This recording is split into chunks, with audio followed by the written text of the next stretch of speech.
Good afternoon, ladies and gentlemen. Welcome back to the Shadow and Sun Show, and welcome back for another top secret module review. This time, I'm going to go over the 1982 top secret Lady in Distress. Now, as you can see, this one is still shrink wrapped. I was fortunate enough to be able to find a PDF of it online without having to pay or go onto the high seas or anything like that. It was over on Scribd, I believe it was, and I didn't have to pay anything. I could just read it and check it out, and that's a big bonus these days. I'm not going to be paying for PDFs from anybody. If I wait long enough, it'll be free somewhere, and I highly recommend you take advantage of things like that. As a matter of fact, I'm already a couple of modules ahead of this one, and another one of them, I should say, I also read the same location for free, checked it out, and I'll go over that one, I believe, Friday? Yeah, Friday. So let's get in with Lady in Distress. Right off the bat, it starts out with the character party preparing for a drop, just like it shows in the picture. But on the way there, they get detoured to another mission that's more urgent, more crucial, needs to be done. A cruise ship by the name of MS Corona. Kind of funny there when you get into the rest of the module. A little prophetic, if you ask me. But you are tasked with recapturing the cruise ship that's been taken over by about a dozen terrorists. And their ultimate goals are actually to recover a bioweapon that's been taken on board the ship by more or less a kooky mad scientist who's hidden the bioweapon on the ship somewhere so that he can take it to his next location. It needs to be refrigerated, and he's not planning on using it on the ship. I think he's planning on selling it to the highest bidder in Monaco or someplace like that. And the party has to land on the ship through paragliders and neutralize the terrorists. Now, it's really not that difficult a mission. The only hard part is that they recommend it for 3 or 4 player characters, which is actually a relatively small group where they're going to have to more or less take out, like I said, roughly a dozen moderately trained, not very well armed though, terrorists. I think between the 12 of them, they have a couple of rifles, mostly handguns, and I think a solitary grenade. Kind of lowball adventure. I would actually recommend this one before Operation Pisces or even the other one. This one is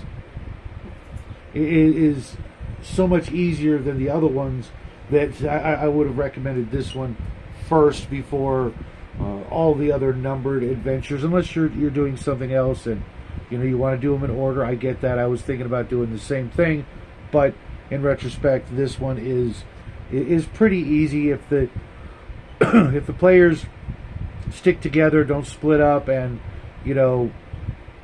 outnumber the terrorists each time they encounter them, because they're not all grouped together. Another thing that makes it rather easy.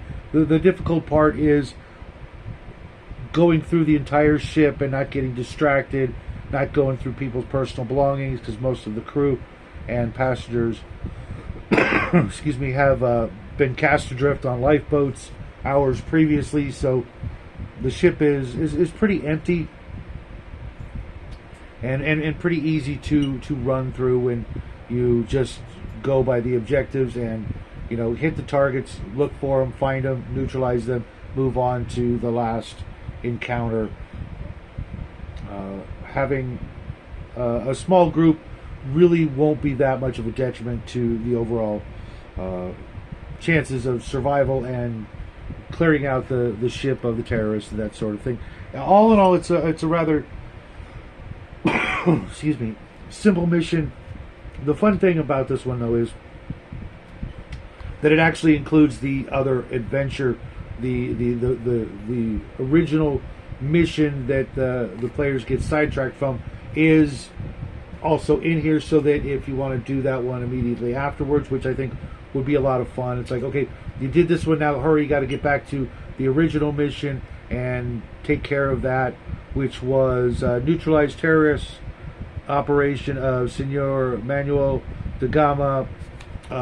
He's at a villa, I think, and you go in and you know, more of the same thing, you know, go in and neutralize the targets.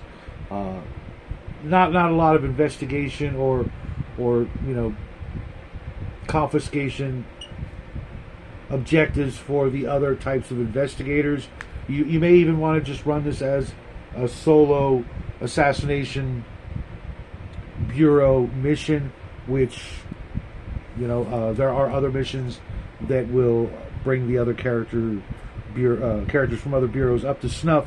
But all in all, it's a really quick read, a little dry. There, you know, there's really no reason for them to be, you know, taking possessions out of the staterooms and things like that. I know the players are going to be tempted to rummage through people's belongings, but that to me kind of makes them the bad guys. These people have already, you know, suffered enough, you know, being you know, assaulted and then tossed into lifeboats during their vacation, only to come back to their staterooms to find out that the local government has gone through their stuff and, you know, pocketed things. But, you know, maybe better players than I'm used to dealing with. But that's kind of it. It's really there's not much more to be said about it without ruining all the spoilers. And mind you, there aren't really a lot of spoilers here.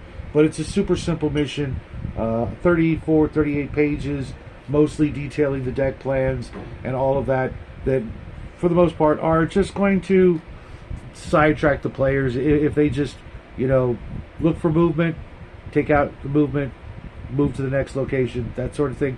It'll be a quick run, but, you know, I enjoyed it. I'm going to continue reading the other modules. I'm really looking forward to the Murder of the Orient Express, or whatever that one was called.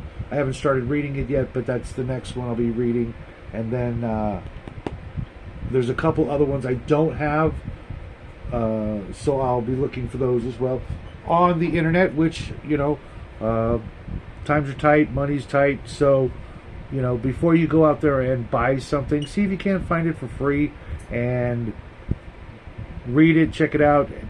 And if you decide, you know, oh, I gotta have this in my collection, well, then at least you aren't saddled with a book or a module or something like that you find, I kind of hate this. Like a couple of games from last year I'm tempted to review because I absolutely hated them, but maybe save you guys some grief as well. But that's all I've got for you today. I will be back tomorrow over on Gatekeepers, and then of course we'll be doing our regular Paint and Chill stream Thursday, followed by the last review, not the last review, but another review on Friday.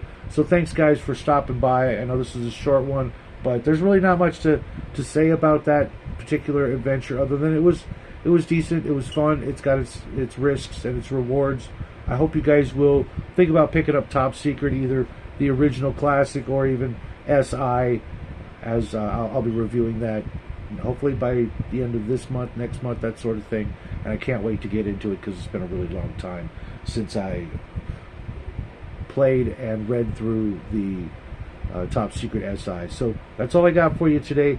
Have a great day, guys. It's the beginning of a new week for us, back to school and all that, so we're, you know, pretty busy here. But until next time, folks, have a great day, and as always, happy trails.